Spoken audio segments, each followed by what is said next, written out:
Have you ever met someone who tries so hard to be part of your life that they end up ruining it? Someone who forces their way into your personal space, ignores every boundary, and somehow makes you feel like the bad guy for wanting peace? That's exactly what happened to me when my younger brother Daniel met Lena. At first, she seemed sweet. Just a young woman who never had a family of her own and was excited to finally belong somewhere. My parents, my siblings, and I all welcomed her with open arms. We tried to make her feel at home, and then, little by little, things started to get weird. At every family gathering, she would insert herself into private conversations, sometimes about deeply personal topics. I thought, maybe she just wants to be included, so I let it slide. Then she started making odd comments about me. The first time I met her, she said, "Everyone in the family talks about you all the time. You're like a celebrity here." It was an awkward thing to say, but I brushed it off. It wasn't long before she started pushing into parts of my life where she didn't belong, whether I wanted her there or not. I don't live near my family. I work as a personal nurse for an elderly woman named Rita, an incredible, kind-hearted 98-year-old lady who became a second grandmother to me. She even helped pay for my second degree in school. I lived with her, cared for her, and loved her like family. So naturally, I wasn't always able to attend family gatherings. But Lena, she hated that. She constantly complained about my absence. She told my cousins I didn't care about the family. She acted like it was my duty to be at every single event. She even forced herself into a mother-daughter brunch that my mom and I had done together for years. Something personal, something special. My mom didn't want her there, but we didn't know how to say no. Then came the engagement announcement. Daniel and Lena had planned to reveal their engagement at a family party, but right before they could, I got an emergency call. Rita had fallen in the bathroom, and I had to leave immediately. Daniel understood. He even pulled me aside privately to tell me the big news before I left. It was a nice, quiet moment between siblings, until Lena ruined it. She stormed in and complained that I had to be there for the official announcement. She acted like I had personally offended her by leaving. It was the first time I felt real anger toward her. But I swallowed it down. I told myself, she just doesn't understand. She didn't grow up with a family. She doesn't know how these things work. I wish I had set my boundaries then. Months passed. Rita's health declined. Lena continued to insert herself where she wasn't wanted, demanding attention, forcing her way into private traditions, ignoring personal space. She even ignored my mother's request to stop hugging her because physical touch made her uncomfortable. But then, Rita passed away. I was heartbroken. My entire family was grieving. She had been our family, even if not by blood. Rita's last wish was to have her ashes buried at the cottage where she grew up. Her great-granddaughter, the only other person who had cared for her like I did, arranged a trip for us to take her there. I told my family, and my mother decided to come too. Lena? She lost it. She screamed at us for going on a trip 2 days before the wedding. She acted like burying my loved one was an inconvenience to her special day, and then she said it, the thing that made me snap. You care more about some old lady who wasn't even your family than you do about me.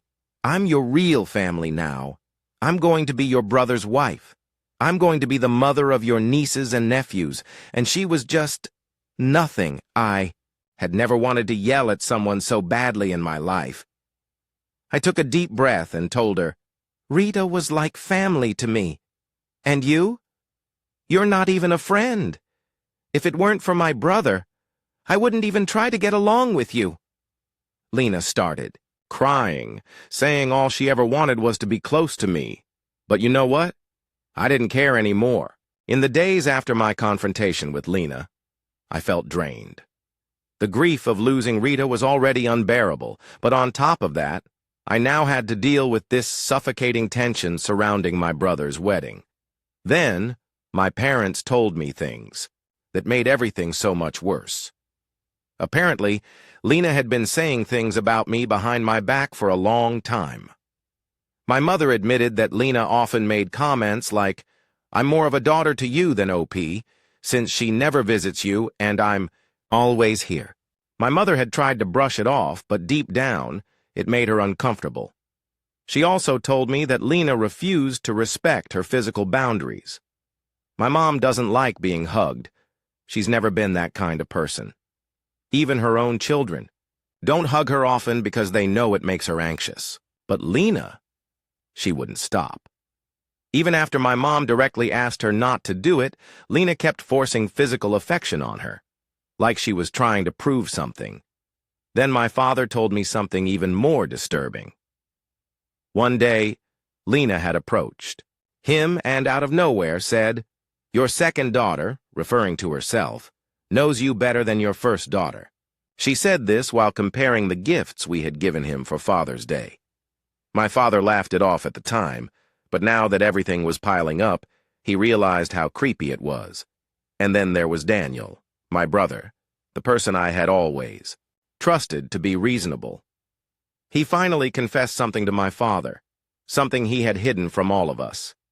Lena was jealous of me, not in a romantic way, but in a way that made my stomach twist.